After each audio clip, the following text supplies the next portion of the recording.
Hello guys, in this video I'm going to give you ideas of how to implement digital tools in the classroom, especially for teaching English. A number of tools are available for teaching English. Different kinds of digital tools are available, but today I'm only going to focus on two tools. The first one is Padlet and the second one is Timeline. Now let's take a look at how Padlet and Timeline are used in the classroom for teaching English. Padlet is basically perfect for teaching writing, but it can also be used to teach reading, speaking, or even listening. As you can see, there are various templates here from wall, canvas, string, grid, shelf, and bookshelf. But in this video, I will only use wall for teaching different kinds of English skills.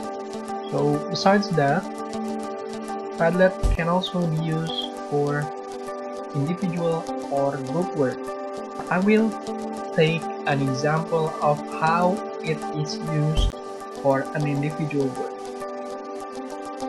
Taking an example that your students have known what the recount text is and all the steps in it. It means that it will be used to teach recount text, and your students have known all about it. You as the teacher can have them write a recount text that has to be posted in Padlet. Here I have prepared a wall and I name it my daily wall, and here's the instruction. The instruction is that create a recount text about your childhood experience.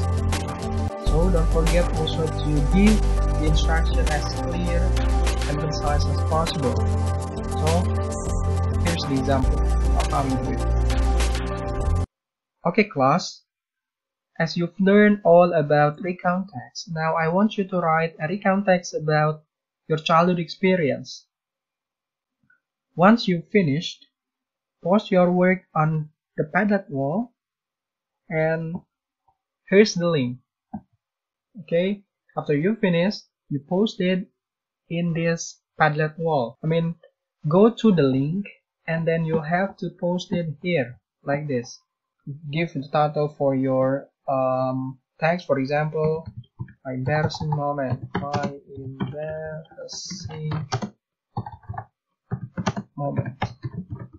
Okay, then you write your text here. Okay,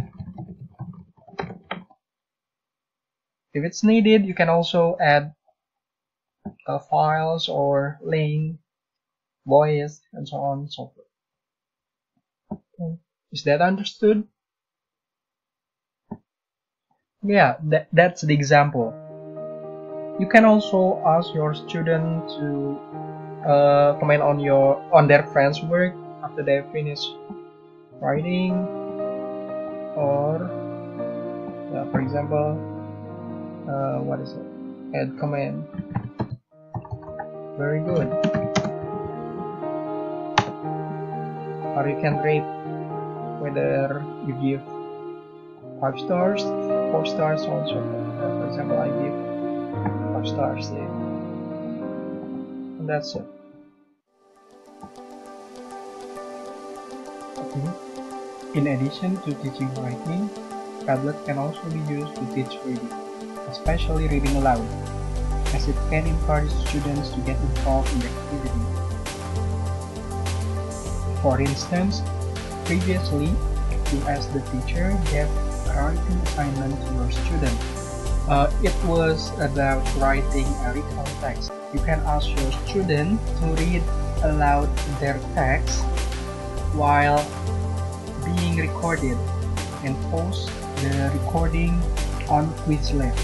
So after they have finished recording their reading, so they have to post the recording or the voice notes right below their own post, their own text.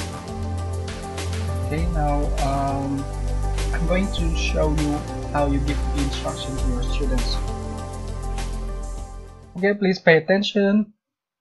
Now, I have an assignment for you to do. The assignment is reading aloud. What you read is your recount text you wrote. Don't forget to record your reading and post it on your post that contains the text. Besides, you also need to comment on your friends' reading by correcting their mispronunciation.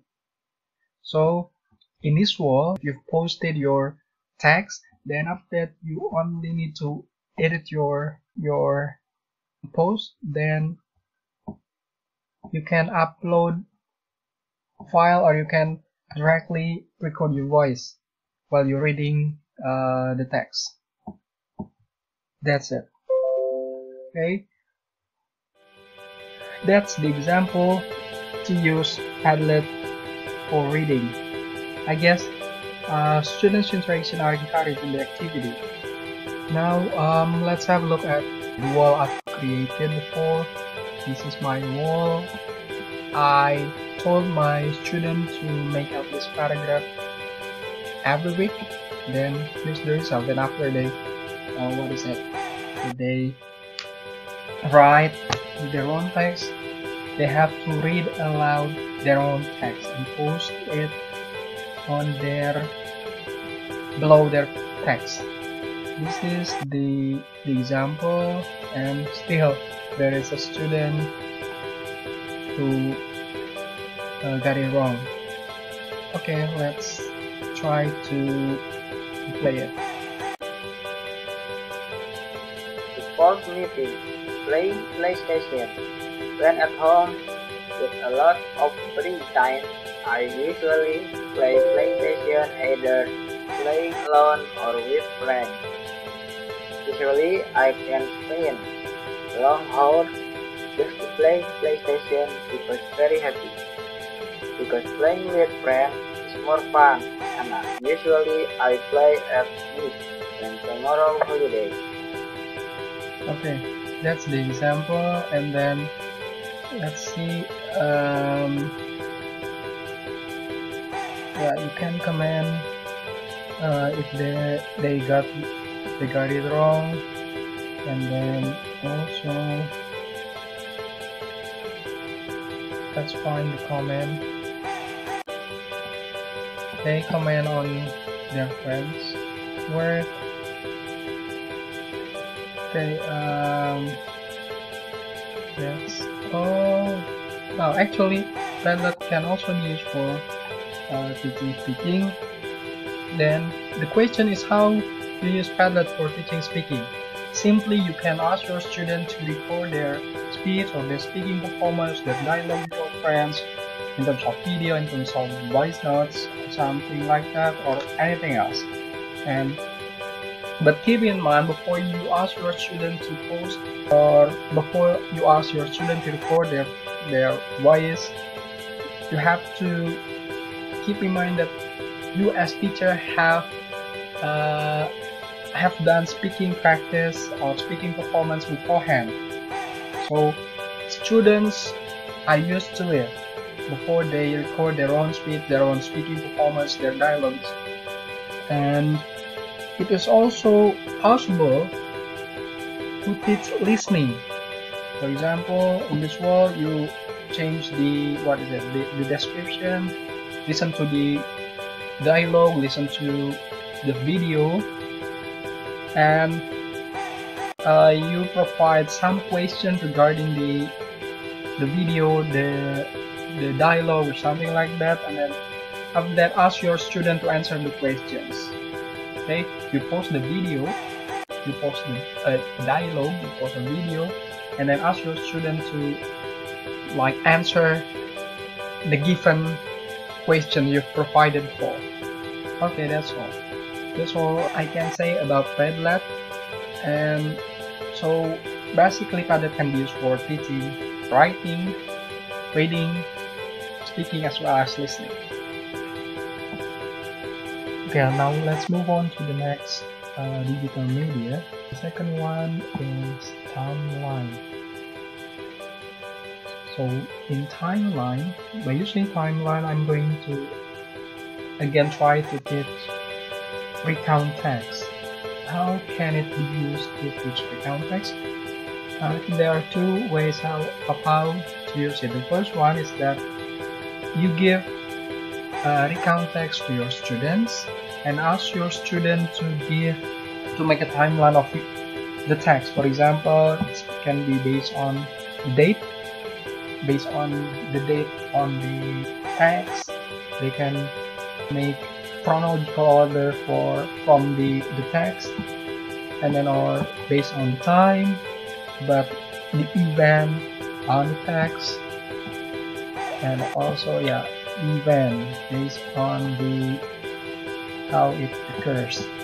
And the second one is by asking your student to again write a recount text after they've all known all about recount text. For example, students, now you have to write a recount text, and after that all you need to do is to make a chronological order based on the text, and after that you will have to make whether it's based on the date, based on the time, whether it's 6 p.m. at night, at noon, something like that, or it's based on the event. It's all up to you. And after you finish doing it, you'll have to retell the text to us, retell your story to us.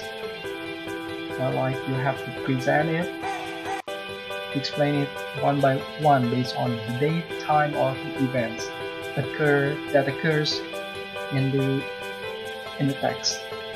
And that's it.